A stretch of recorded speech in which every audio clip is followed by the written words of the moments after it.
Hello friends, आज हम बात करने वाले हैं गैस्ट्रोइसोफेजियल रिफ्लक्स डिजीज के बारे में, यानी एसिडिटी की बीमारी के बारे में। और हम बात करेंगे ये बीमारी किस तरह से चेस्ट पेन कॉज करती है। एसिडिटी की बीमारी, रिफ्लक्स की बीमारी, इसोफेजियल स्पाज्म, ये सारी बीमारियां बहुत ज़्यादा कॉमन है और उनको डिफ्रेंशिएट करना बहुत ज़्यादा ज़रूरी है, क्योंकि बहुत सारे पेशेंट्स जो हमारे पास आते हैं वो इस तरह के पेन्स को लेके आते हैं और दोनों में क्योंकि छाती में जलन होती है तो इन्हें डिफ्रेंशिएट करना काफ़ी मुश्किल होता है। कई बार पेशेंट्स हार्ट अटैक को एसिडिटी के साथ कंफ्यूज कर लेते हैं और कई बार उसके लिए सिर्फ घर पे सिर्फ इनोडाइजिन लेके इंपॉर्टेंट हार्ट अटैक के टाइम वेस्ट कर लेते हैं। और कई बार लोगों को अगर सिर्फ रिफ्लक्स की बीमारी होती है तो भी वो डॉक्टर्स के पास आते रहते हैं, सिर्फ एसिडिटी का प्रॉब्लम होता है तो भी रिफ्लक्स ये सब प्रॉब्लम्स लेके वो डॉक्टर्स के पास आते रहते हैं। डिफ्रेंशिएट करना मुश्किल होता है, अननेसेसरी कार्डियक इन्वेस्टिगेशंस उनके होते हैं और टाइम और पैसा वेस्ट होता है। तो इसलिए आज हम बात करेंगे कि क्लिनिकली कैसे डिफरेंशिएट करें एसिडिटी और जीआई सिम्टम्स रिलेटेड जो पेन होता है छाती में, उससे हार्ट के पेन को, उसमें क्या डिफरेंसेस है और कैसे हम पता कर सकते हैं कि हमें गैस्ट्रोएंटरोलॉजिस्ट के पास जाना है या कार्डियोलॉजिस्ट के पास जाना है अपने सिम्टम्स के लिए, उन्हें कैसे डिफरेंशिएट करें। गैस्ट्रोइसोफेजियल रिफ्लक्स डिजीज या एसिडिटी की प्रॉब्लम ऑलमोस्ट 20 to 60% पेशेंट जिनको छाती में दर्द होता है उसका कारण होता है, जिनको नॉन कार्डियक चेस्ट पेन होता है, यानी हार्ट के सिवा जिन कारणों से लोगों को छाती में दर्द होता है उसमें 20 से 60% लोगों को गैस्ट्रोइसोफेजियल रिफ्लक्स या एसिडिटी रिलेटेड पेन होता है। इसमें काफी लोगों को इसोफेजियल स्पाज्म रिलेटेड पेन भी होता है, जिन्हें हम इसोफेजियल मोटिलिटी डिसऑर्डर्स में कैटेगराइज करते हैं। आज इस तरह के पेन्स के बारे में और उनके कैरेक्टरिस्टिक फीचर्स के बारे में बात करेंगे। सबसे पहले डिस्पेप्सिया यानी जीआरडी के पेन के बारे में बात करेंगे। ये पेन ज्यादातर नॉन एक्सर्शनल पेन होता है, इन्हें चलने फिरने से इसका कोई लेना देना नहीं होता है। हार्ट के पेन और बाकी शरीर के पेन के में सबसे इंपॉर्टेंट डिफरेंशिएटिंग फीचर ये रहता है कि हार्ट का पेन ज्यादातर चलने फिरने पे बढ़ता है। बाकी शरीर का कोई भी पेन, चाहे वो रिफ्लक्स का पेन हो, डिसमोटिलिटी का पेन हो, मस्कुलर पेन हो, वो चलने फिरने से बढ़ता नहीं है। चलने फिरने से सांस नहीं फूलेगी, छाती में धड़कन नहीं बढ़ेगी, बाएं हाथ में झुंझुनी वगैरह ये सब नहीं होगी। इस तरह के सिम्टम्स जो हार्ट पेन के होते हैं ये इंपॉर्टेंट है डिफरेंशिएट करने के लिए बाकी सब टाइप्स के पेन को। रिफ्लक्स के पेन में छाती में जलन होगी, खट्टी डकारें वगैरह आएंगी। जलन हार्ट के पेन में भी हो सकती है, लेकिन ये पेन नॉन एक्सर्शनल होगा, यानी चलने फिरने पर बढ़ेगा नहीं। उल्टा रात को सोते के टाइम ज्यादा होगा। जब आप स्पाइसी या गर्म या मसालेदार खाने के बाद रात को सोते हैं उस टाइम पे सबसे ज्यादा रिफ्लक्स रिलेटेड पेन होता है और चलने फिरने से बढ़ता नहीं है, उल्टा कई बार पेशेंट को राहत भी मिलती है। तो अगर आप ये हिस्ट्री में पॉइंट को ध्यान से अगर पेशेंट से पूछते हैं तो आप डिफरेंशिएट कर सकते हैं कि वो पेन रिफ्लक्स का है या हार्ट का है। ज्यादातर छाती में जलन होती है और कुछ खा रहा है हार्ट में या छाती को, ऐसा जैसा सेंसेशन होता है जिसे ग्नॉइंग पेन बोलते हैं। एसिडिक टेस्ट आता है, यानी मुंह में एसिडिटी यानी खट्टी डकारें आती है। एसिडिटी की जो जलन है और हार्ट की जो जलन है उसमें ये एक बहुत डिफरेंशिएटिंग फीचर है कि हार्ट की जलन वाले पेशेंट्स में कभी भी मुंह में एसिड का कंटेंट नहीं आएगा, जबकि रिफ्लक्स डिजीज में मुंह में एसिड का कंटेंट आएगा या खाना जो खाया हुआ है वो मुंह को आएगा, बार बार नॉजिया या वॉमिटिंग जैसा सेंसेशन होगा। ये ज्यादातर डिफरेंशिएट करने में हेल्प करता है एसिडिटी वाले पेन को हार्ट के पेन से। लेटने पर या सोने पर भी पेन बढ़ जाता है, स्पाइसी फूड खाने पर बढ़ जाता है।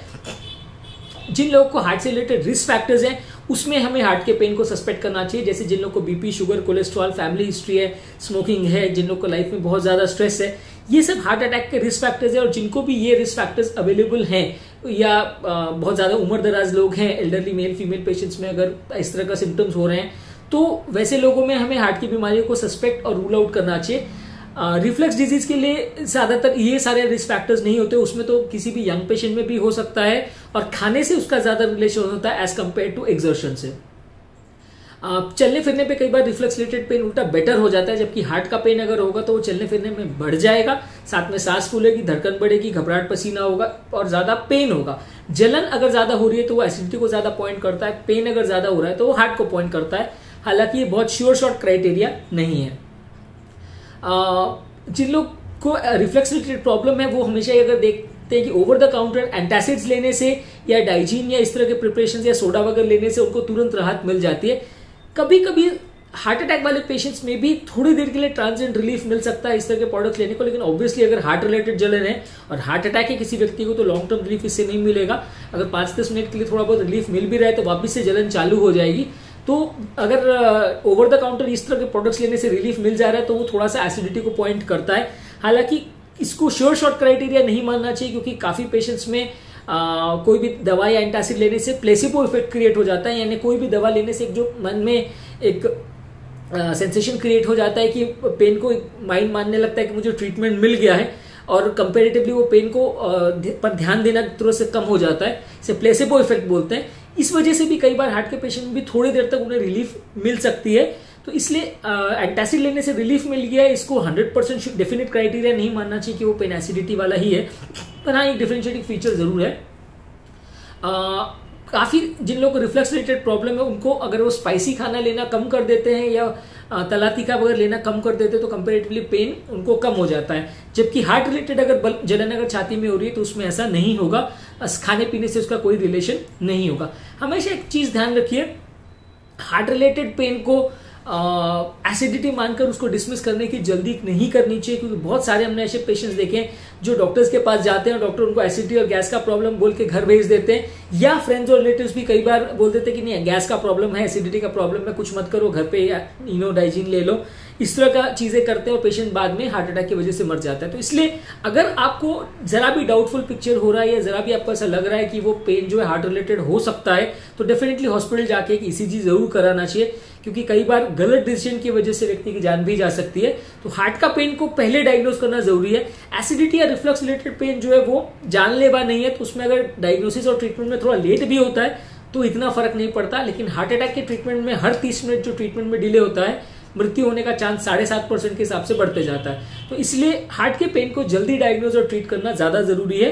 और अगर बिना कारण की किसी को अगर पहली बार लाइफ में इस तरह का जलन का प्रॉब्लम हो रहा है या छाती में बढ़तरा जैसी सेंसेशन हो रही है जिसमें घबराहट, पसीना वगैरह हो रहा है, सांस फूल रही है, अगर इस तरह का सेंसेशन हो रहा है तो पहले हार्ट की बीमारी के बारे में सोचना चाहिए, बाद में उसको एसिडिटी, अगर हार्ट का बीमारी रूल आउट हो गया तो बाद में ही उसको एसिडिटी की तरह ट्रीट करना चाहिए। Second most important GI problem जिसमें छाती में दर्द हो सकता है वो इसोफेजियल स्पाज्म, यानी कि जो अन्ननली है वो कई बार स्पाज्म या चौंट जाती है, उसमें सडनली नैरो हो जाती है, जिसकी वजह से उस एरिया में सिवियर पेन डेवलप होता है। ये पेन यूजली सडन ऑनसेट होता है, डल होता है, टाइट या पकड़ लिया हो ऐसा किसी को लगता है। जबकि हार्ट के पेन में छाती में भारीपन लगेगा, घबराहट होगी, सांस फूल रही है ऐसा लगेगा, गला कोई दबा रहा है, इस तरह का सफोकेशन जैसा सेंसेशन होगा। इसोफेजियल स्पाज्म में वो सफोकेशन का सेंसेशन नहीं रहेगा और ये पेन में सांस वगैरह नहीं फूलेगी, घबराहट, पसीना वगैरह नहीं होगा, sudden tight gripping type pain होगा।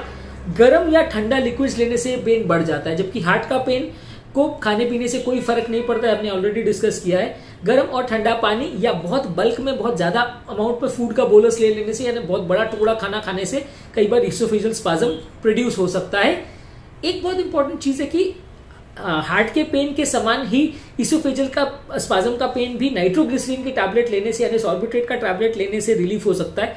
कई बार जो लोग हार्ट अटैक की वजह समझ के अगर ये सॉर्बिट्रेट वाली गोली लेते हैं तो ये पेन इसोफेजियल स्पाज्म के पेन को भी रिलीव कर सकता है। तो इसलिए ये दो तरीके के पेन को डिफरेंशिएट करने में नाइट्रेट्स हेल्प नहीं करता है।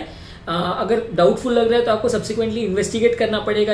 अगर इसोफेजियल स्पाज्म या डिस्मोटिलिटी का पेन है तो इसोफेजियल मोटिलिटी स्टडीज करनी पड़ेंगी, और अगर हार्ट रिलेटेड पेन है तो ईसीजी, इको, ट्रेडमिल, एंजियोग्राफी इस तरह के टेस्ट करने पड़ेंगे ताकि फाइनल कंफर्मेशन करने के लिए सिर्फ नाइट्रोग्लिसरीन से रिस्पॉन्ड कर रहा है या नहीं इस बेसिस पे इन दोनों पेन्स को डिफरेंशिएट नहीं कर सकते, क्योंकि दोनों पेन उससे रिस्पॉन्ड करते हैं।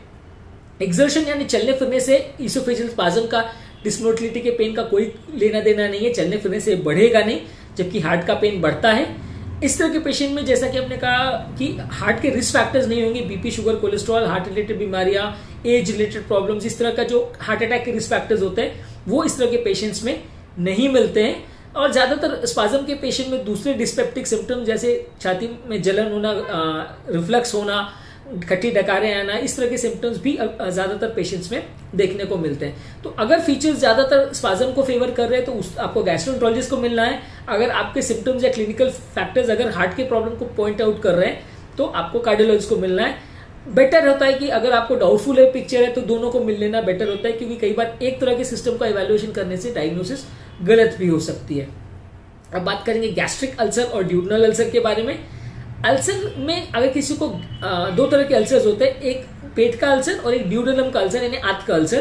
तो जो गैस्ट्रिक अल्सर का पेन होता है वो खाना खाने से बढ़ जाता है, डल या कम मतलब बहुत शिथिल सा पेन होता है, डल पेन होता है और छेद हो रहा है, ऐसा बोरिंग टाइप का सेंसेशन होता है। एपिगैस्ट्रिक रीजन यानी नाभि के आसपास होता है। ज्यादातर पेशेंट को रात के टाइम पेन होता है, तो पेशेंट की कई बार नींद भी खुल सकती है। नॉन एक्सर्शनल पेन है यानी चलने फिरने से बढ़ता नहीं है, इसमें कोई एक्सर्शनल सिम्टम्स नहीं होंगे, यानी चलने फिरने में सांस फूलना, घबराहट होना, पसीना आना, धड़कन बढ़ जाना, इस तरह के कोई सिम्टम्स नहीं होंगे। कोई कार्डियक रिस्क फैक्टर्स नहीं होंगे। ज्यादातर ये खाने से कोरिलेटेड होगा, स्पाइसी और गर्म खाना खाने से ज्यादा बढ़ेगा और रात को खाना खाने से बाद ये गैस्ट्रिक अल्सर का पेन ज्यादा होता है। ड्यूडनल अल्सर का पेन उल्टा होता है। ड्यूडनल अल्सर का पेन खाना खाने से कम हो जाता है, क्योंकि ड्यूडनल अल्सर का पेन तब होता है जब पेट में एक्सेसिव एसिड बनता है और उसको न्यूट्रलाइज करने के लिए या एक्ट करने के लिए खाना नहीं मिलता है, तो ड्यूडनल अल्सर का पेन होता है। तो ये पेन यूजली खाना खाने से कम होता है। गैस्ट्रिक अल्सर का पेन खाना खाने से बढ़ता है। ये भी नॉन एक्सर्शनल पेन होगा, कोई एक्सर्शनल सिम्टम्स नहीं होंगे। एंटासिड्स या एसिड कंटेंट को कम करने वाले दवाइयों को लेने से या ओवर द काउंटर एंटासिड्स लेने से ज्यादातर ये गैस्ट्रिक अल्सर और ड्यूडनल अल्सर दोनों ही पेन कंपैरेटिवली कम हो जाते हैं। चलने फिरने से और एक्सर्शन करने से इनका कोई कोरिलेशन नहीं होता है। बेसिकली ये टॉपिक कॉमन आदमी के लिए इंपॉर्टेंट इसलिए क्योंकि बहुत सारे पेशेंट्स ये कॉमन अल्सर रिलेटेड प्रॉब्लम्स या रिफ्लक्स रिलेटेड पेन को लेके कार्डियोलॉजिस्ट के पास आते हैं और कंफ्यूज होते रहते हैं और हार्ट के लिए 50 टेस्ट कराते हैं। उनको ये डर लगता है कि हार्ट अटैक तो नहीं है। और उल्टा भी सही है कि कई बार इस तरह की जलन को लोग एसिडिटी और ये मान के डिसमिस कर देते हैं कि नहीं ये तो हार्ट का है ही नहीं, एसिडिटी ही हो रही है, और उस वजह से कई बार हार्ट अटैक जब होता है तो उनकी जान चली जाती है। तो ये डिफरेंस को समझना जरूरी है। इस में कैसे हम क्लिनिकली जजमेंट कर सकते हैं कि इसमें कौन सा पेन हार्ट का है और कौन सा एसिडिटी या रिफ्लक्स का पेन है। अगर हम ये समझ सकेंगे तो हम बेटर डिसाइड कर सकेंगे कि हमारे किस तरह का ट्रीटमेंट हमें करना है, हमें गैस्ट्रोएंटरोलॉजिस्ट के पास जाना है कि कार्डियोलॉजिस्ट के पास जाना है और इसको कैसे मैनेज करना है।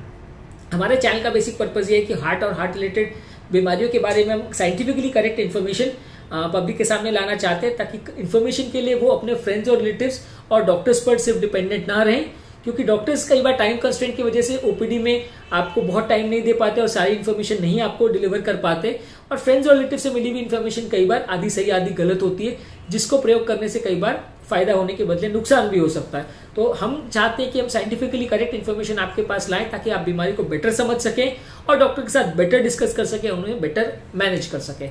अगर आपको हमारे चैनल का कंटेंट अच्छा लगता है तो वीडियो को लाइक कीजिए, चैनल को सब्सक्राइब कीजिए। अगर आपको लगता है कि चैनल आपके का कंटेंट आपके फ्रेंड्स और रिलेटिव्स के लिए यूजफुल है तो वीडियो के लिंक को आपके फ्रेंड्स के साथ शेयर करें।